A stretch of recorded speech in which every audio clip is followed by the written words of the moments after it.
Surprise. Dhotis and shirts नाले पूमर दा. Puma Majestic Collections, premium dhotis and shirts.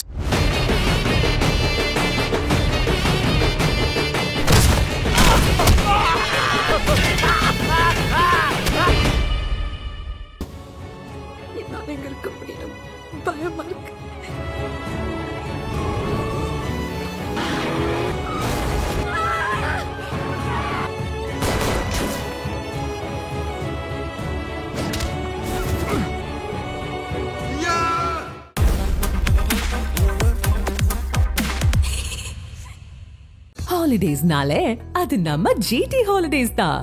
GT Holidays, South India's #1 travel brand. You know you are special when you're with GT Holidays.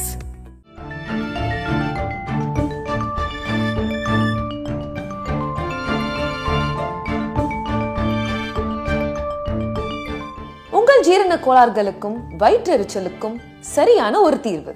Touring talkies ரசிகர்களுக்கு வணக்கம். வாங்க lunch நிகழ்ச்சிக்கு போகலாம்.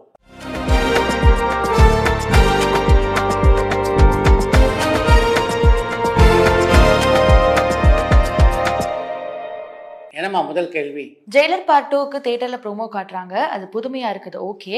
ஆனா அந்த 10 நிமிஷம் ப்ரோமோவுக்கு 50 ரூபாய் டிக்கெட் வாங்குறாங்களே, இது ஓவரா இல்லையான்னு கோவை புதூர்ல இருந்து பாபு கேட்டிருக்காங்க.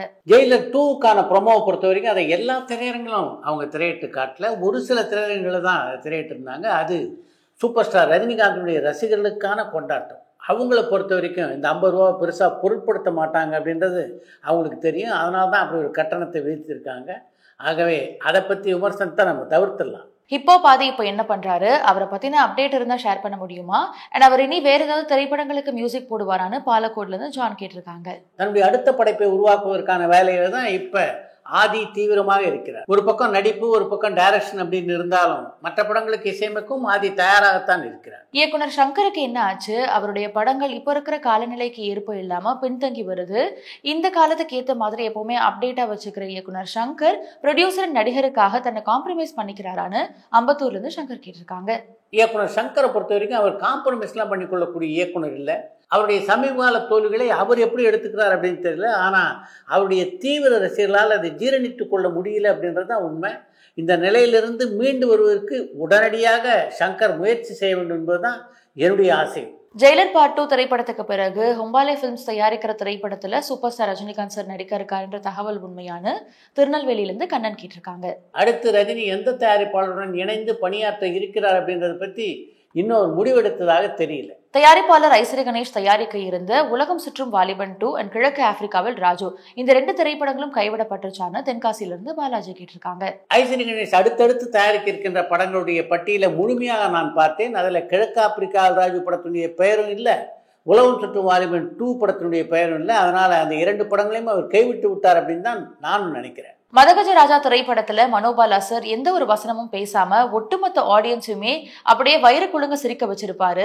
இது சார்லி சாப்ளின் படங்கள்ல வரக்கூடிய ஒரு சைலண்ட் ஆக்ட் மாதிரியான சிறந்த நடிப்பு. தமிழ் சினிமா அவரை இன்னும் நல்லா பயன்படுத்தி இருக்கலாம்னு நான் நினைக்கிறேன். இதை பத்தி உங்களுடைய கருத்து என்னன்னு தஞ்சாவூர்ல இருந்து அசோக் கேட்டிருக்காங்க. மதகஜ ராஜா படத்தில் நடித்ததை பற்றி பல முறை என்கிட்ட மனோபாலா பேசியிருக்காரு. அந்த படத்தில் அவருடைய நடிப்பு மிகச்சிறப்பாக அமைந்திருப்பதாக இன்றைக்கு உங்களைப் போலவே எல்லா ரசிகர்களும் பாராட்டி கொண்டிருக்கிறார்கள். மனோபாலாவை பொறுத்த வரைக்கும் அவருடைய திறமையை தமிழ் சினிமாவும் சரியாக பயன்படுத்தி கொள்ளவில்லை அப்படின்னு சொல்ல முடியாது. இந்த வருஷம் பொங்கலுக்கு பெரிய பட்ஜெட் திரைப்படங்களை தாண்டி சுந்தர்சி அண்ட் விஷாலுடைய மதகஜ ராஜா திரைப்படம் நல்ல வரவேற்பு பெற்றிருக்கு. அதே மாதிரி தெலுங்குல வெங்கடேஷனுடைய காமெடி படம் ஒன்று மிகப்பெரிய வெற்றி பெற்றிருக்கு. தொடர்ந்து வந்த வன்முறை படங்களால மக்கள் மத்தியில ஏற்பட்ட அயற்சியின் காரணமா இதை எடுத்துக்கலாமா? அண்ட் தொடர்ந்து இந்த மாதிரியான காமெடி திரைப்படங்கள் வெளிவரத்துக்கான வாய்ப்பு இருக்கான்னு ஈரோட்ல இருந்து பரத்குமார் கேட்டிருக்காங்க. இந்த 2 படங்களுடைய வெற்றிக்கு முக்கியமான காரணங்கள் என்னன்னா, இப்போது வெளியாகி கொண்டிருக்கின்ற படங்களுடைய கதைப்போக்கிலிருந்து மாறி இந்த 2 படங்களுடைய கதையுமே கொஞ்சம் வித்தியாசமாக நகைச்சுவை கலந்து உருவாக்கப்பட்டிருந்தன. அதுதான் இந்த படங்களுடைய வெற்றிக்கான அடித்தளம். நகைச்சுவையோடு தயாரிக்கப்படுகின்ற படங்கள் மிகப்பெரிய வெற்றி அடையும் அப்படின்றது ஏற்கனவே பல முறை சினிமாவில் நிரூபிக்கப்பட்டிருக்கிறது. ஆனாலும் சமீப காலமாக நம்முடைய இயக்குநர்கள் நகைச்சுவையை தவிர்த்து விட்டு படங்களை பண்ணிட்டு இருக்காங்க. அவங்க தங்களுடைய போக்கை மாற்றிக்கொள்ள என்பதை சொல்லாமல் சொல்லி இருக்கிறது மதகஜராஜா படத்துடைய வெற்றி. எம்ஜிஆர் சார் நடிச்சு வெளியான கடைசி திரைப்படம் எதுன்னு கடலாடியிலிருந்து பாலசுப்ரமணியன் கேட்டிருக்காங்க. அண்ணா நீ என் தெய்வம் அப்படின்ற பேர்ல ஸ்ரீதருடைய இயக்கத்தில் எம்ஜிஆர் ஒரு திரைப்படத்தை நடித்திருந்தார். எம்ஜிஆர் முதலமைச்சர் ஆனதுனால அந்த படத்தில் அவரால் முழுமையாக நடித்து முடிக்க முடியல. அந்த காட்சிகளை அப்படியே வைத்துக்கொண்டு அதை பயன்படுத்துகின்ற விதத்திலே ஒரு திரைக்கதையை தயார் செய்து அதில் தானும் நடித்து அவசர போலீஸ் 100 என்ற பெயரிலே ஒரு படத்தை பாக்யராஜ் உருவாக்கியிருந்தார். அந்த திரைப்படம் 1990ஆம் ஆண்டில் வெளியானது. எம்ஜிஆருடைய மறைவுக்கு பின்னாலே வெளியான அந்த திரைப்படம் தான் எம்ஜிஆர் நடித்து கடைசியாக வந்த திரைப்படம். எம்ஜிஆர் முதலமைச்சர் அவருக்கு முன்னாலே அவர் நடிப்பிலே வெளியான கடைசி திரைப்படம்னா அது மதுரை மீட்ட சுந்தரபாண்டியன் திரைப்படம். பொங்கலுக்கு வெளிவந்திருக்க காதலிக்க நேரமில்லை திரைப்படம் ராம்காம்னு சொல்றாங்களே, அப்படின்னா என்னன்னு பெருங்கலத்தூர்ல இருந்து கிருஷ்ணகுமார் கேட்டிருக்காங்க. ரோம்காம் அப்படின்னா நகைச்சுவை கலந்த காதல் படம் அப்படின்னு அர்த்தம். நடிகர்கள் ஜீவா அண்ட் மிர்ச்சி சிவா நடிச்ச கோல்மால் திரைப்படத்தினுடைய படப்பிடிப்பு முழுசா நிறைவடைஞ்சிருச்சா அண்ட் படம் எப்போ வெளிவரும்னு மார்த்தாண்டம்ல இருந்து ரஜித் கேட்டிருக்காங்க. ஜீவாவும் மிர்ச்சி சிவாவும் இணைந்து நடித்துள்ள கோல்மால் திரைப்படத்தினுடைய படப்பிடிப்பு முடிவடைந்து ஏறக்குறைய 2 ஆண்டுகள் ஆகிவிட்டன. அப்படி இருந்தும் அந்த படம் இன்னும் வெளியாகலைன்னா அதுக்கு சில பொருளாதார சிக்கல்கள் தான் முக்கியமான காரணம். ஹம்பாலே பிலிம்ஸ் நிறுவனத்தை பத்தி சொல்ல முடியுமான்னு திருநெல்வேலியிலிருந்து கண்ணன் கேட்டிருக்காங்க.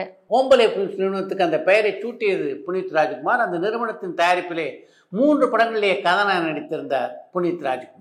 அந்த நிறுவனம் பல திரைப்படங்களை தயாரித்திருந்தாலும் KGF சாப்டர் 1 திரைப்படம் தான் அந்த நிறுவனத்துக்கு மிகப்பெரிய அடையாளத்தை பெற்று தந்த படமாக அமைந்தது. அதற்கு பின்னாலே அவங்க KGF சாப்டர் 2, காந்தாரா, சலார் உட்பட பல வெற்றி படங்களை தந்திருக்கிறார்கள். தமிழ்ல வெளிவந்த ஃபர்ஸ்ட் டிஜிட்டல் மூவி என்ன அண்ட் இந்தியாவுடைய ஃபர்ஸ்ட் டிஜிட்டல் மூவி என்னன்னு தேனியிலிருந்து பிரசாத் கேட்டிருக்காங்க.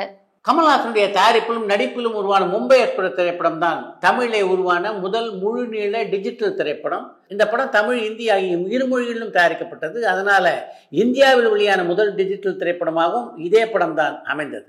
ஆக்ஷன் கிங் அர்ஜுன் சார் இப்ப ஏதாவது திரைப்படத்துல ஹீரோவா நடிக்கிறாரா அல்லது வேற ஏதாவது படத்தை டைரக்ட் பண்றாரான்னு காயல்பட்டினம்ல இருந்து முகமது கேட்டிருக்காங்க. தன்னுடைய மகள் ஐஸ்வர்யா கதாநாயகன் நடிக்கின்ற ஒரு படத்தை இப்ப அர்ஜுன் இயக்கிக் கொண்டிருக்கிறார். அவருடைய நடிப்பிலே அடுத்து வெளிவர இருக்கின்ற படம்னா அது அஜித்குமார் கதாநாயகன் நடித்துள்ள விடாமுயற்சி திரைப்படம். சார், ஒரு ஸ்மால் ரெக்வஸ்ட், இயக்குனர் ஹரிய சாமி மாதிரியான ஒரு திரைப்படத்தை டைரக்ட் பண்ண சொல்லுங்கள்னு தூத்துக்குடியில இருந்து முகமது கேட்டிருக்காங்க. சாமி மாதிரி ஒரு கதையை தயார் செய்து அது இயக்க வேண்டும் என்பதுதான் ஹரியின் எண்ணமாக கூட இருக்க வாய்ப்பு இருக்கு. ஆனா அப்படிப்பட்ட ஒரு கதை அமையணுமே. ஐஸ்வரி கணேஷ் சார், அடுத்தடுத்து தயாரிக்கிற திரைப்படங்கள் பத்தி சொல்லுங்க அண்ட் அதுல ஒரு படத்துலயாவது சூப்பர் ஸ்டார் ரஜினிகாந்த் சார் நடிக்கிறதுக்கான வாய்ப்பு இருக்கான்னு தென்காசியில இருந்து பாலாஜி கேட்டிருக்காங்க. ஐஸ்வரி கணேஷ் அடுத்தடுத்து என்னென்ன படங்களை எல்லாம் தயாரிக்க இருக்கிறார் அப்படின்றத பத்தி கடந்த வாரம் சினிமா டிஸ்ட்ரிக்ட் நிகழ்ச்சியில் நானும் தனஞ்சயனும் விரிவாக பேசியிருக்கோம். அந்த நிகழ்ச்சியை பார்த்தீங்கன்னா ஐஸ்வரி கணேஷ் தயாரிக்க இருக்கின்ற படங்களுடைய பட்டியலை பற்றி நீங்க முழுமையாக தெரிந்து கொள்ளலாம். அடுத்து சூப்பர் ஸ்டார் ரஜினிகாந்த் நடிக்கின்ற ஒரு படத்தை தயாரிக்கின்ற முயற்சியிலும் தீவிரமாக இருக்கிறார் ஐஸ்வரி கணேஷ். இயக்குனர் ஏஎல் விஜய் பத்தின அப்டேட் இருந்தா ஷேர் பண்ணுங்க. அவர் படம் பண்ணிய ரொம்ப நாள் ஆச்சே, இப்போ அவர் என்ன பண்ணிட்டு இருக்காருன்னு ஹொசூர்ல இருந்து நதீம் கேட்டிருக்காங்க. மாதவனும் கங்கனா ரனாத்தும் நடிக்கின்ற ஒரு படத்தை இப்போது இயக்கிக் கொண்டிருக்கின்ற விஜய் அடுத்து ஹாரி ஜெயராஜனுடைய இசையிலே ஒரு படத்தை இயக்க இருக்கிறார். தேவர் பிலிம்ஸ் ப்ரொடக்ஷன்ல Sivaji sir and MS Viswanathan sir இடம்பெறாம போனதுக்கான காரணம் என்னன்னு தோரணமலையில இருந்து சின்பகிராமன் கேட்டிருக்காங்க.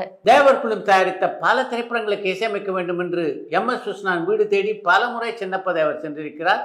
ஆனா MS விஸ்வநாதன் அந்த வேண்டுகோளை ஏற்றுக்கொள்ளல. அதுக்கு முக்கியமான காரணம் என்னன்னா, தேவர் பிலிம்ஸ்லேயே அதிகமான படங்களுக்கு இசையமைத்தவர், திரை இசை திலகம் என்று இன்று வரை எல்லோராலும் போற்றப்படுகின்ற KV மகாதேவன். ஒரு காலகட்டத்தில் அந்த KV மகாதேவன் தான் இந்த சினிமா உலகத்தில் எப்படி பயணிக்க வேண்டும் என்று ஒரு நல்ல பாதையை MS விஸ்வநாதனுக்கு காட்டினார். அதன் காரணமாக தான் சின்னப்ப தேவர் எவ்வளவோ முறை கேட்டும் அந்த நிறுவனத்துடைய படங்களுக்கு இசையமைக்க MS விஸ்வநாதன் ஒப்புக்கொள்ளவில்லை. சிவாஜி கணேசன் அந்த நிறுவனத்தில் நடிக்கலன்னா அதுக்கு முக்கியமான காரணம் MGR தொடர்ந்து அந்த நிறுவனத்தினுடைய படங்களை நடித்து கொண்டிருந்தது. சிவாஜியை வைத்து நீங்கள் படம் தயாரிக்கக்கூடாது அப்படின்னு சின்னப்ப தேவர்கிட்ட MGR சத்தியம் வாங்கினார் அப்படின்னு கூட ஒரு செய்தி உலவுகிறது.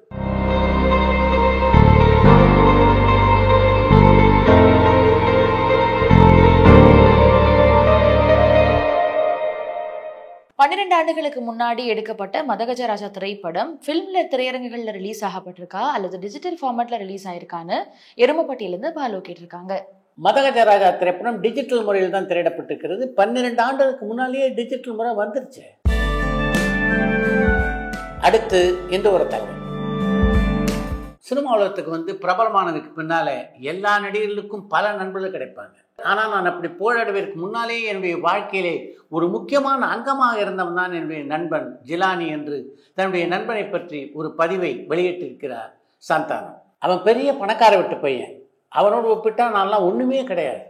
எப்போ பார்த்தாலும் தன்னுடைய காரில் என்னை வச்சுக்கிட்டு சுற்றிக்கிட்டே இருப்பான். அப்போ லொல்லுசமா நிகழ்ச்சிகளை நான் நடத்திக்கிட்டு இருந்ததுனால பல கல்லூரி விழாக்களுக்கு என்னை அழைப்பாங்க. அது போன்ற கல்லூரி விழாக்களில் பார்த்தீங்கன்னா ஒரு பக்கம் சிம்பு, இன்னொரு பக்கம் ஜெயம் ரவி எல்லாம் ஆடம்பரமான கார்களில் இறங்குவாங்க. அந்த விழாக்களுக்கு ஆட்டோ ரிக்ஷாவில் போகிறதுக்கு கூட எங்கிட்ட காசு கிடையாது. அப்படிப்பட்ட சந்தர்ப்பங்களில் தன்னுடைய விலை உயர்ந்த காரில் என்னை ஏற்றி அந்த விழாவுக்கு அனுப்பி வைத்து விட்டு அந்த டிரைவர்கிட்ட விழா முடியும் வரை அங்கே இருந்து இவரை கூட்டி கொண்டு வா என்று சொல்லி அனுப்புவான் ஜிலானி. என்னுடைய முன்னேற்றத்தில் அவனுக்கு மிகப்பெரிய பங்குண்டு.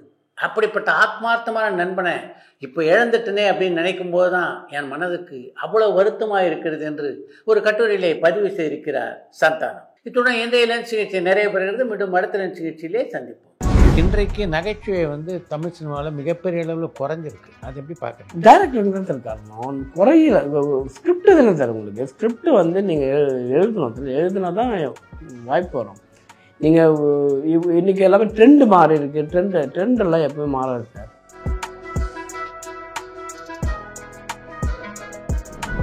நெல்சனுடைய கதை விவாதத்தெல்லாம் கலந்துக்குவீங்களா நீங்கள்? நான் இருப்பேன், கூட இருப்பேன் சார். விவாதத்தில் கலந்துனா நடிப்பாங்க.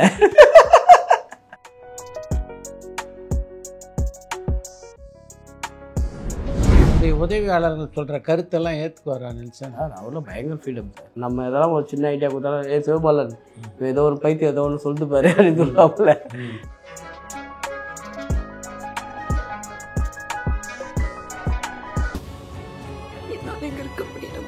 பயமா இருக்கு.